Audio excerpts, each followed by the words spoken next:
Morning and welcome to this service of morning prayer on Wednesday the 12th of August, when we remember in particular Anne Griffiths, Welsh poet.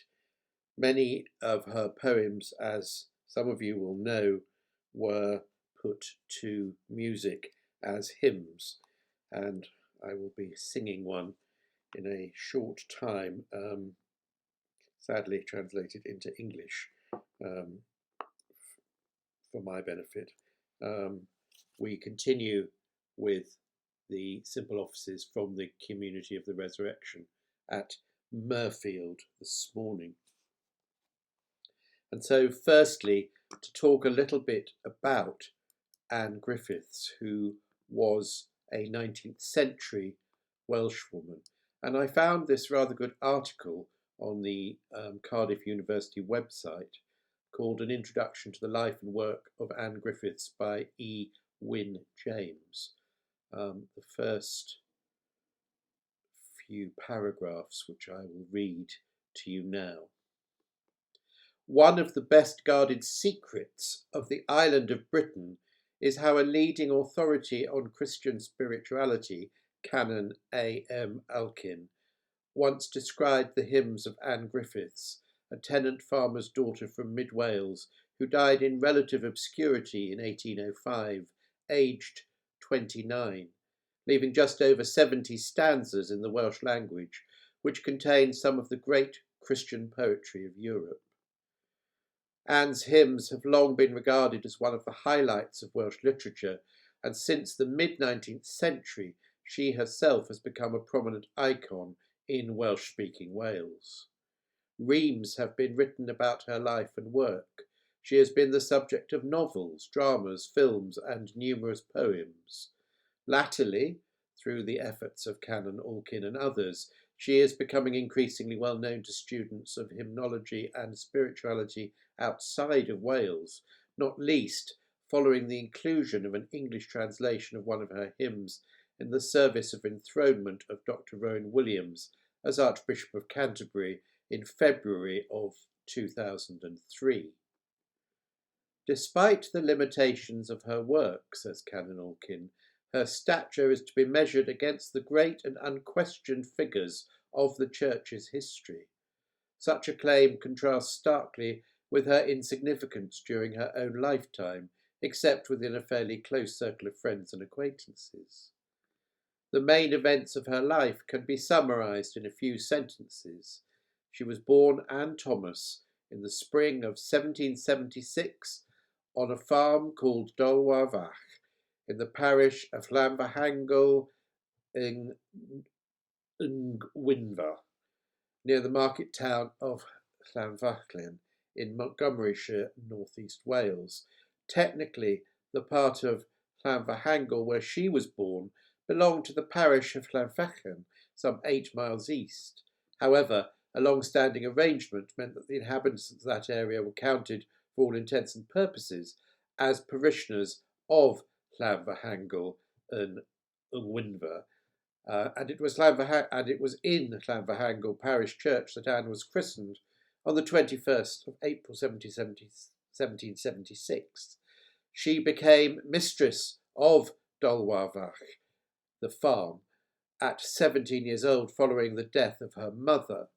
Her father died 10 years later in the February of 1804, leaving her and her brother John to run the farm, and in October of that year she married a young man of the same age from the next parish, a Thomas Griffiths, and that is why she is known as Anne Griffiths, despite the fact that it was as Nancy Thomas that she would have been known by all and sundry for most of her life.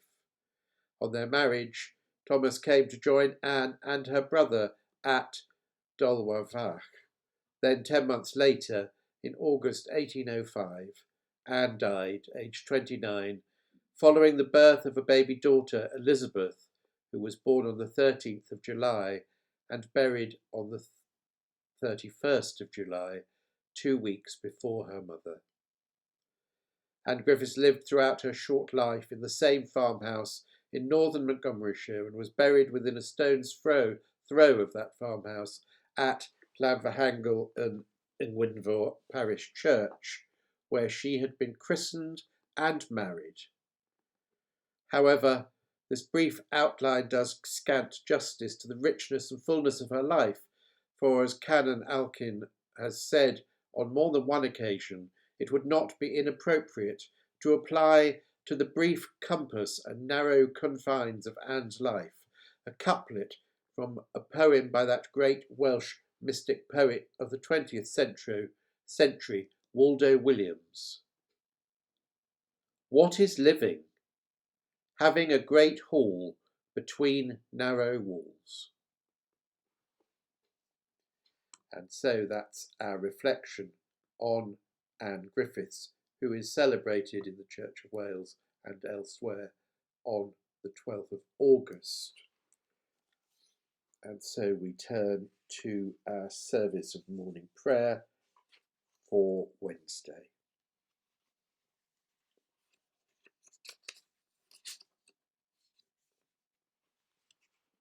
O Lord, open our lips, and our mouth shall proclaim your praise.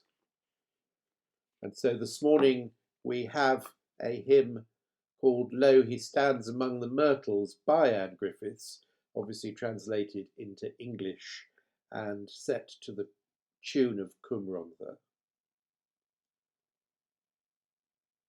Lo, he stands among the myrtles, worthiest object of my love. Yet in part I know his glory towers all earthly things above. Hail the morning, when I'll see him as he is. When I'll see him as he is. He is called the Rose of Sharon, sweet and lovely, bright and fair. He surpasses tens of thousands with their earthly glory rare. Friend of sinners, he's the pilot on the sea. He's the pilot on the sea. What have I to do henceforth with vain idols of this earth? Nothing can I find among them to compare with his great worth. I am longing to abide in his great love, to abide in his great love. And so this morning we have two psalms, Psalm 126 and 127. Psalm 126. When the Lord restored the fortunes of Zion, there were we like those who dream. Then was our mouth filled with laughter, and our tongue with shouts of joy. Then they said among the nations, the Lord has done great things for them.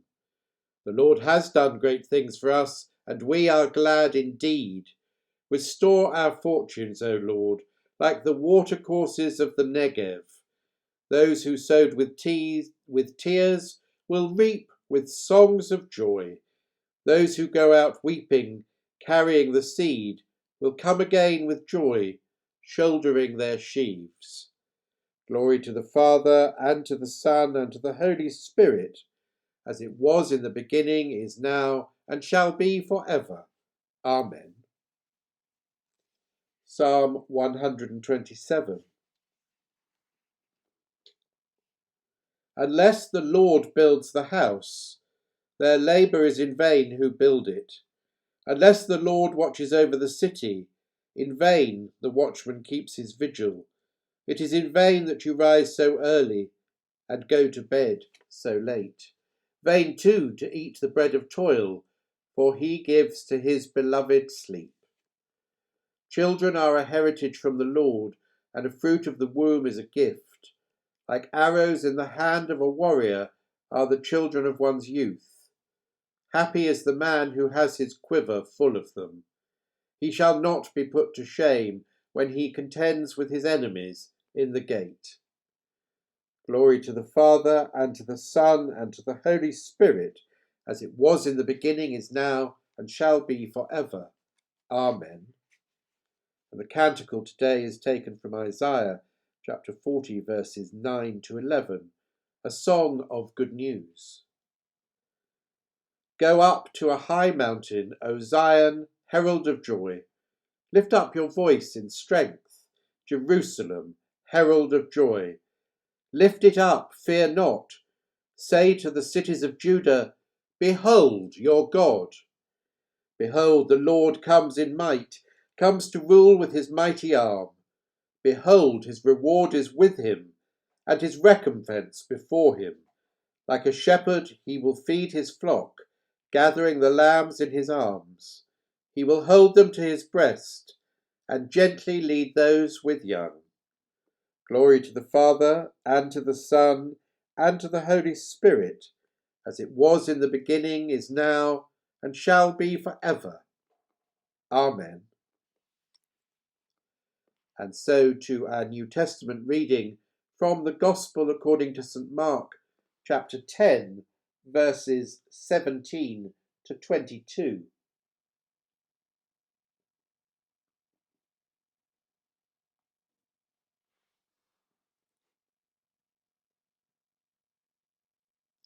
And as Jesus was setting out on his journey, a man ran up and knelt before him and asked him, Good teacher, what must I do to inherit eternal life? And Jesus said to him, Why do you call me good? No one is good but God alone. You know the commandments. Do not kill. Do not commit adultery. Do not steal. Do not bear false witness. Do not defraud. Honour your father and mother. And he said to him, Teacher, all these I have observed from my youth. And Jesus, looking upon him, loved him and said to him, You lack one thing. Go, sell what you have and give to the poor, and you will have treasure in heaven. And come, follow me. At that saying his countenance fell, and he went away sorrowful, for he had great possessions. This is the word of the Lord. Thanks be to God. And so we say together the Benedictus. Blessed be the Lord God of Israel. He has come to his people and set them free.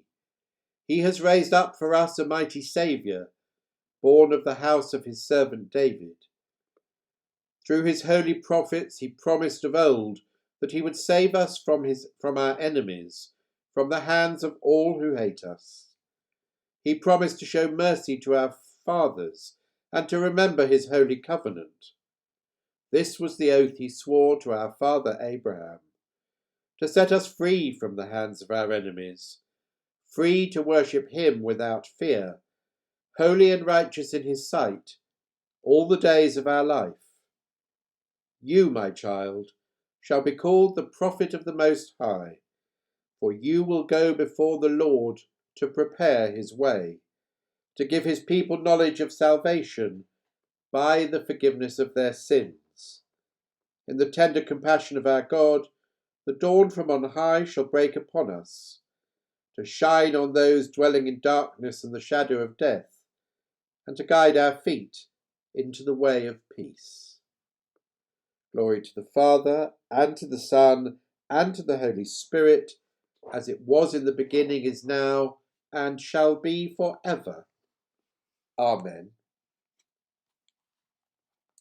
And so we turn to our time of prayer. And the response today is, We pray to you, O Lord. We pray to you, O Lord, that this and all our days may be full of your praise. We pray to you, O Lord, that you will keep us this day without sin. We pray to you, O Lord, that we may walk before you in the paths of righteousness and peace. We pray to you, O Lord, that you will bless your people and lift them up forever. We pray to you, O Lord, that you will guide and protect us by your Holy Spirit and bring us with your saints to glory everlasting. And today we remember Anne Griffiths, our great Welsh poet and faithful servant of the Lord. We pray to you, O Lord. Let us commend ourselves and all for whom we pray to the mercy and protection of God. Amen.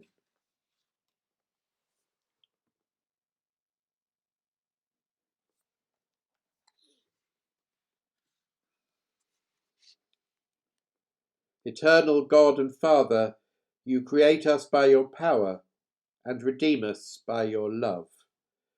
Guide and strengthen us by your Spirit, that we may give ourselves in love and service to one another and to you, through Jesus Christ our Lord. Amen.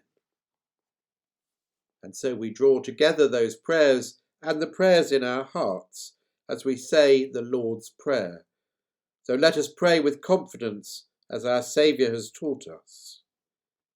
Our Father, who art in heaven, hallowed be thy name. Thy kingdom come, thy will be done on earth as it is in heaven. Give us this day our daily bread, and forgive us our trespasses, as we forgive those who trespass against us. And lead us not into temptation, but deliver us from evil. For thine is the kingdom, the power, and the glory, for ever and ever. Amen.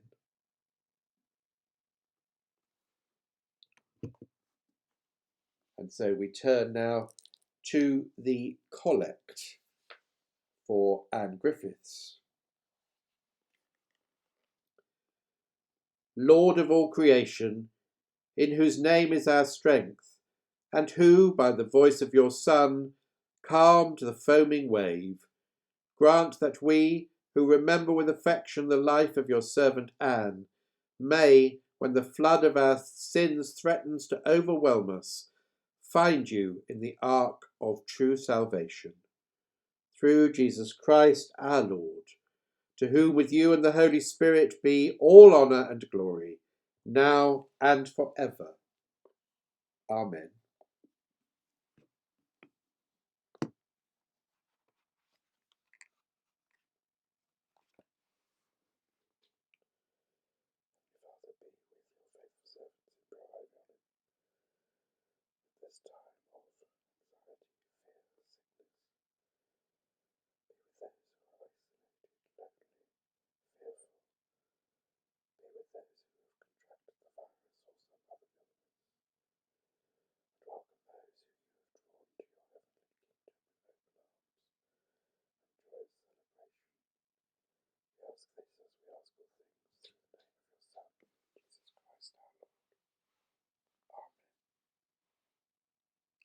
And so we conclude with the grace. The grace of our Lord Jesus Christ and the love of God and the fellowship of the Holy Spirit be with us all evermore. Amen. And as ever, God bless and stay safe.